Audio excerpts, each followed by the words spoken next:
तो dear student, हमने बात की थी कि जो फाइनल अकाउंट का क्वेश्चन जो अपना चल रहा है उसमें जो मेन एडजस्टमेंट हैं उसमें जैसे आपका क्लोजिंग स्टॉक का एडजस्टमेंट हमने समझा था। अब हम समझ रहे थे आउटस्टैंडिंग एक्सपेंसेस। तो आउटस्टैंडिंग एक्सपेंसेस में हमने ये बात की थी कि आउटस्टैंडिंग एक्सपेंसेस हो सकते हैं कि डायरेक्ट एक्सपेंसेस से रिलेटेड हों और या फिर हो सकते हैं इनडायरेक्ट एक्सपेंसेस से रिलेटेड हों। या तो डायरेक्ट से रिलेटेड होंगे या फिर किससे होंगी, इनडायरेक्ट से रिलेटेड होंगे। अब ये जो एक्सपेंसेस डायरेक्ट इनडायरेक्ट की यदि हम बात करें, यदि आउटस्टैंडिंग डायरेक्ट का है तो वो कहाँ पे जाएगा, बोलो बिल्कुल सही हो जाएगा, कहाँ, ट्रेडिंग के डेबिट में जाएगा। और यदि वो इनडायरेक्ट का है तो वो कहाँ जाएगा, P&L के डेबिट में जाएगा। इसलिए हमने यहाँ पे ट्रेडिंग ओब्लिक क्या लिखा है, P&L अकाउंट लिखा है। तो यहाँ पे हम एक्सपेंसेस में जाके वहाँ ऐड कर देंगे आउटस्टैंडिंग एक्सपेंसेस को। फिर हमें देखना है कि यहाँ तो हमने ऐड कर दिया, तो बैलेंस शीट में हम उसे कहाँ शो करेंगे। तो बैलेंस शीट में एक्सपेंसेस जो अनपेड होते हैं वो लायबिलिटी माने जाते हैं। तो लायबिलिटी साइड में हम सब हेडिंग जो रहेगी आपकी करंट लायबिलिटी के अंदर उस आउटस्टैंडिंग एक्सपेंसेस के अमाउंट को हम क्या करेंगे, यहाँ पे शो करके आएंगे। तो हमने देखा था कि ये जो अपना न्यूमेरिकल क्वेश्चन चल रहा है इसके अंदर जो एडजस्टमेंट थे, पहला था क्लोजिंग स्टॉक का, फिर क्या था आपका आउटस्टैंडिंग एक्सपेंसेस का, ऐसे ही एडजस्टमेंट था आपका प्रीपेड एक्सपेंसेस का। तो यहाँ पे मैं एक प्रीपेड एक्सपेंसेस का एडजस्टमेंट समझाने जा रहा हूँ आपको। प्रीपेड की बात करें तो paid in advance. Prepaid expenses का मतलब क्या हुआ, पेड इन एडवांस। और ये बिल्कुल जो है आपका आउटस्टैंडिंग एक्सपेंसेस से रिवर्स होता है। जैसे जैसे आपने आउटस्टैंडिंग एक्सपेंसेस पढ़ा था उससे थोड़ा सा रिवर्स माना जाता है आपका प्रीपेड एक्सपेंसेस। जैसा कि आप देखेंगे तो वही प्रीपेड एक्सपेंसेस हो सकता है डायरेक्ट एक्सपेंसेस से रिलेटेड हो सकता है वो किससे रिलेटेड हो, इनडायरेक्ट से रिलेटेड हो, डायरेक्ट या इनडायरेक्ट से रिलेटेड हो। तो हमें करना क्या है, जब हम ट्रेडिंग अकाउंट बनाते हैं, क्या बनाते हैं, ट्रेडिंग अकाउंट बनाते हैं, तो हमें क्या करना होता है, यदि वो डायरेक्ट एक्सपेंसेस से रिलेटेड है तो हमें ट्रेडिंग के डेबिट में उस एक्सपेंसेस में जाके हमें क्या करना पड़ेगा, प्रीपेड को लेस करना पड़ेगा। क्योंकि हमने पहले क्या कर दिया, वो पेड कर दिया है, इसलिए हमें क्या करना पड़ेगा, उसको लेस करना होगा। तो आउटस्टैंडिंग में आपको देखें तो वहाँ पे क्या करते थे, हम ऐड करते थे। यहाँ पे हम क्या कर रहे हैं, लेस कर रहे हैं। क्यों लेस कर रहे हैं, क्योंकि हमने पहले पे कर दिया और जो रिमेनिंग अमाउंट है वो आपका आ जाएगा।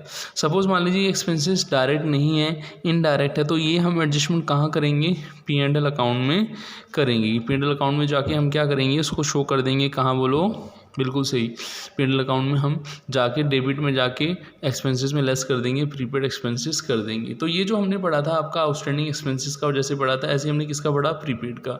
जब हम फर्स्ट जो प्रेजेंटेशन करते हैं वो हम किस में करते हैं, बोलो इनकम स्टेटमेंट ट्रेडिंग P&L में करते हैं। अब इसका सेकंड प्रेजेंटेशन कहाँ होगा, सेकंड प्रेजेंटेशन होगा इसका बिल्कुल बैलेंस शीट के अंदर होगा। तो जब हम बैलेंस शीट बनाएंगे, जब हम यहाँ पे बैलेंस शीट बनाएंगे तो बैलेंस शीट में आप देखेंगे कि इसका एडजस्टमेंट हम कैसे करेंगे।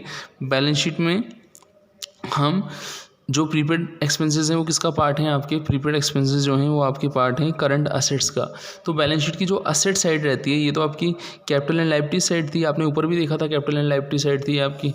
और हमें कहाँ जाना है, असेट साइड में जाना है। तो असेट साइड में हम यहाँ पे क्या लिख देते हैं, अपनी करंट असेट्स के अंदर यहाँ पे हम शो कर देते हैं अपने जो भी प्रीपेड एक्सपेंसेस का अमाउंट है, जो भी प्रीपेड एक्सपेंसेस का अमाउंट है उसको हम यहाँ पे क्या कर देते हैं, शो कर देते हैं।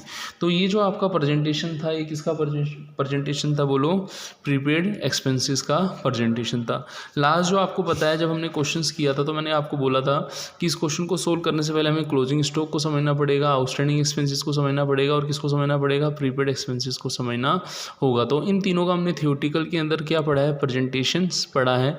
अब हम क्या करेंगे, डेप्रिसिएशन को समझेंगे ताकि हम इस क्वेश्चन को जो था सोल्व कर सकें। तो डेप्रिसिएशन का एडजस्टमेंट मैं आपको यहाँ पे समझाने जा रहा हूँ, तो इस पर आप ध्यान दीजिएगा कि जो डेप्रिसिएशन का एडजस्टमेंट है उसको हम कैसे करते हैं।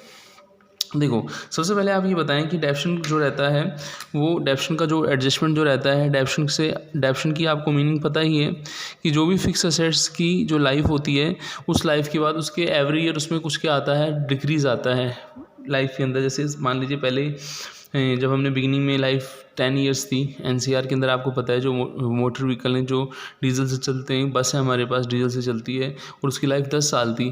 एक साल बाद उसकी लाइफ 10 साल थोड़ी रहेगी, कितनी रहेगी, 9 साल हो जाएगी और अगले साल और कम हो जाएगी। तो कहने का मतलब ये हुआ कि उस असेट्स की लाइफ जो है कम होने के कारण उसकी वैल्यू भी टाइम के साथ क्या हो जाएगी, कम हो जाएगी। और ये जो आपका डिक्रीज़ कहलाता है, ये क्या कहलाता है, डेप्रिसिएशन कहलाता है। तो डेप्रिसिएशन की यदि हम बात करें तो डेप्रिसिएशन किस पे लगता है, डेप्रिसिएशन लगता है फिक्स असेट्स पे लगता है। अब जब हम डेप्रिसिएशन फिक्स असेट्स पे लगा रहे रहे हैं, तो आपसे कोई पूछे कि इसका एडजस्टमेंट जो डायरेक्ट मानते हुए करेंगे या इनडायरेक्ट मानते हुए करेंगे, तो मैंने आपको आंसर दिया था कि जो असेट से रिलेटेड एक्सपेंसेस रहते हैं वो क्या रहते हैं, आपके इनडायरेक्ट रहते हैं। तो इसका एडजस्टमेंट हम कहाँ पे करेंगे, प्रॉफिट एंड लॉस अकाउंट में करेंगे। ट्रेडिंग का यहाँ पे नेम इसलिए नहीं लिया है क्योंकि इनडायरेक्ट एक्सपेंसेस है, तो ये वहाँ पे नहीं आएगा। तो यहाँ पे हम क्या करेंगे, जो भी डेप्शन का अमाउंट होगा उसको डेप्शन को हम डेबिट साइड में शो कर देंगे कि ये अमाउंट डेप्शन का बनता है। और डेप्शन का अमाउंट कैसे कैलकुलेट करते हैं, अलग अलग मेथड्स हैं, लेकिन जब आपको क्या देता है, डेप्शन की रेट देता है। क्या देता है, डेप्शन की रेट देता है। तो डेप्शन का फॉर्मूला रहता है कॉस्ट इंटू डेप्रिसिएशन रेट। जैसे इस क्वेश्चन में आप देखें तो डेप्शन की रेट दी हुई है, तो कॉस्ट इंटू डेप्शन रेट करके रेट को टाइम के हिसाब से हम देख लेंगे, एनुअल है या फिर लिए कितने टाइम हमने असेट्स को यूज़ लिया है, उस हिसाब से हम क्या कर लेंगे, डेप्शन कैलकुलेट कर लेंगे। अब ये जो डेप्शन का अमाउंट है, आप मुझे बताइएगा कि बैलेंस शीट में जो मैं आपको बोल रहा था कि 10 साल की लाइफ है, 1 साल बाद उसकी असेट्स की वैल्यू वही 10 साल पहले 10 साल की रखी जाएगी या फिर 9 साल की रखी जाएगी। 1 साल बाद की यदि हम बात करें तो आप ये नहीं सर 9 साल की रखी जाएगी, तो हमें क्या करना होगा, बैलेंस शीट में जाके बैलेंस शीट में हमें क्या करना होगा, उस असेट्स को क्या करना होगा, बोलो, लेस करना होगा। तो वहाँ हम लिखेंगे असेट्स और उसमें से लेस क्या कर देंगे, जो भी अपना डेप्शन का अमाउंट इस साल का बना है उसको हम क्या कर देंगे, लेस कर देंगे।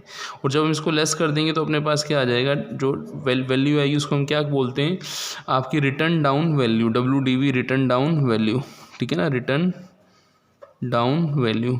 इसी वैल्यू को हम क्या बोलते हैं, रिटर्न डाउन वैल्यू को हम क्या बोलते हैं, रिटर्न मतलब है जो बुक्स में लिखी हुई है, बुक वैल्यू भी बोलते हैं हम इसको, बुक वैल्यू भी बोलते हैं। क्या बोलते हैं, बुक वैल्यू क्या है, कॉस्ट वैल्यू जो जितने में खरीदी थी, बुक वैल्यू के टाइम के साथ साथ बुक्स में उसकी वैल्यू क्या होती है, कम होती जाती है। तो आपने देखा कि इस क्वेश्चंस को जो हम सोल्व करने जा रहे थे, इस क्वेश्चन में जो हमें एडजस्टमेंट्स दिए थे वो एडजस्टमेंट कौन कौन से थे, एक बार मैं आपको यहाँ पे बता देता हूँ। फिर नेक्स्ट वीडियो के अंदर मैं इसको और सोल्व करूँगा क्वेश्चंस को। पहले इन एडजस्टमेंट को समझना बहुत ज़रूरी है, क्योंकि जब तक ये एडजस्टमेंट आपको समझ नहीं आएंगे तब तक आप क्वेश्चंस को नहीं कर पाएंगे। जैसा कि आप देख भी लें यहाँ पे, तो एडजस्टमेंट मैं यहाँ पे रीड कर देता हूँ। तो पहला एडजस्टमेंट क्या था, डेप्शन ऑन बिल्डिंग कितना है, 2.5%, और जो आपका मोटर व्हीकल है वो कितना है, 20% है। तो इसका मतलब ये हुआ कि अब हमें फॉर्मूला रखना होगा डेप्शन कैलकुलेट करने के लिए। और डेप्शन कैलकुलेट करने का मैंने आपको जस्ट थोड़ी देर पहले ही फॉर्मूला बताया था, मैं उसको यहाँ पे लिख देता हूँ, आप देखिएगा, मैं यहाँ पे लिख रहा हूँ आपके सामने ही, कैलकुलेशन कर रहा हूँ आपके सामने, आप देखिएगा। हाँ, तो सबसे पहले मैं लिख रहा हूँ यहाँ पे डेप्रिसिएशन की कैलकुलेशन, डेप्रिसिएशन की कैलकुलेशन फर्स्ट है, हम किस पे कर रहे हैं, ऑन बिल्डिंग पर करें। तो डेप्रिसिएशन का फॉर्मूला आपको पता ही था, कॉस्ट इनटू डेप्रिसिएशन की जो आपको रेट दी है, डेप्रिसिएशन रेट, और इनटू क्या, टाइम, इनटू क्या, टाइम। तो बिल्डिंग की बात करें तो बिल्डिंग की कॉस्ट जो थी आपको असेट साइड में मिलेगी, बिल्डिंग आप देखें डेबिट साइड में मिलेगी, बिल्डिंग 12,000 रुपये थी। और बिल्डिंग पर जो डेप्शन की परसेंटेज दी थी 2.5% हम कैलकुलेट कर लेंगे। तो 2.5% दिया आप कैलकुलेट करते हैं बिल्डिंग पर, तो ये आपकी लगभग 300 रुपये के आसपास आपका डेप्शन आएगा बिल्डिंग पर।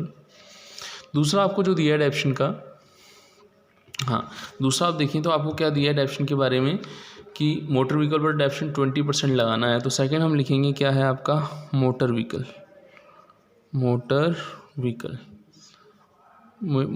की हम बात करेंगे। तो मोटर व्हीकल की वैल्यू कितनी है बोलो, मोटर व्हीकल की वैल्यू कितनी है बोलो, 10,000 है। और डेप्शन की रेट कितनी है मोटर व्हीकल पर, कितनी है, 20% है।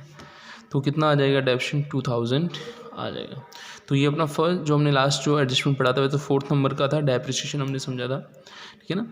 अब हम देखें interest on loan has been paid, कितने के लिए कह रहा है, 6 मंथ के लिए हमने इंटरेस्ट ऑन लोन को क्या कर दिया है, पे कर दिया है। तो हम इस एडजस्टमेंट को अब आगे समझेंगे, इंटरेस्ट ऑन लोन को अब समझते हैं। आप देखिए इंटरेस्ट ऑन लोन की इंफॉर्मेशन यहाँ दी है, interest on loan has been paid for 6 month. तो सेकंड जो एडजस्टमेंट यहाँ पे ले रहे हैं वो क्या ले रहे हैं, इंटरेस्ट ऑन लोन 6 मंथ का आपने पे कर दिया है, 6 मंथ ऑलरेडी आपने क्या कर दिया है, पे कर दिया, ऑलरेडी पेड। तो आप देखिए ऑलरेडी पेड अमाउंट है कितना, डेबिट साइड में मिलेगा इंटरेस्ट ऑन लोन 300। तो इसका मतलब है आउटस्टैंडिंग जो होगा वो भी कितना होगा, आउटस्टैंडिंग इंटरेस्ट ऑन लोन भी 6 मंथ का होगा, 6 मंथ का होगा। और जब 6 मंथ का पेड आपने किया है वो 300 है, तो अनपेड अमाउंट भी है, वो भी कितना होगा आपका, बोलो बिल्कुल सही, वो भी आपका कितना रहेगा। जब पेड अमाउंट भी आपका 300 है तो अनपेड अमाउंट जो है आउटस्टैंडिंग बोलें या फिर अनपेड बोलें, बात एक ही है। तो ये अमाउंट भी कितना होगा आपका 300 होगा। तो चलो अपना इंटरेस्ट का एडजस्टमेंट भी अमाउंट हमने निकाल लिया। फिर प्रीपेड इंश्योरेंस का अमाउंट आपको दे रखा है 150, तो हम लिख देंगे प्रीपेड इंश्योरेंस, ठीक है ना। प्रीपेड, नेक्स्ट जो है आपका प्रीपेड इंश्योरेंस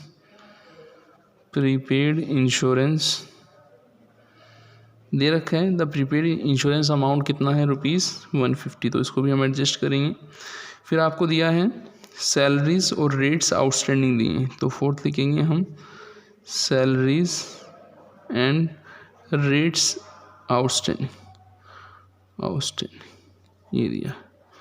ये दिया है आपको कितना, बोलो यस 750। तो सैलरी का दिया है ₹750 और जो रेट्स का दिया है वो 350 दिया है। तो ये क्या है, आउटस्टैंडिंग का है, जो हमने पहले पढ़ा था उसकी तरह ही है, मिलता जुलता जो हमने ऊपर पढ़ा इंटरेस्ट ऑन लोन का आउटस्टैंडिंग था उसकी तरह ही एडजस्टमेंट होगा। और फिर दिया आपको स्टॉक, क्लोजिंग स्टॉक का एडजस्टमेंट दिया है। तो क्लोजिंग स्टॉक कितना दिया है आपको,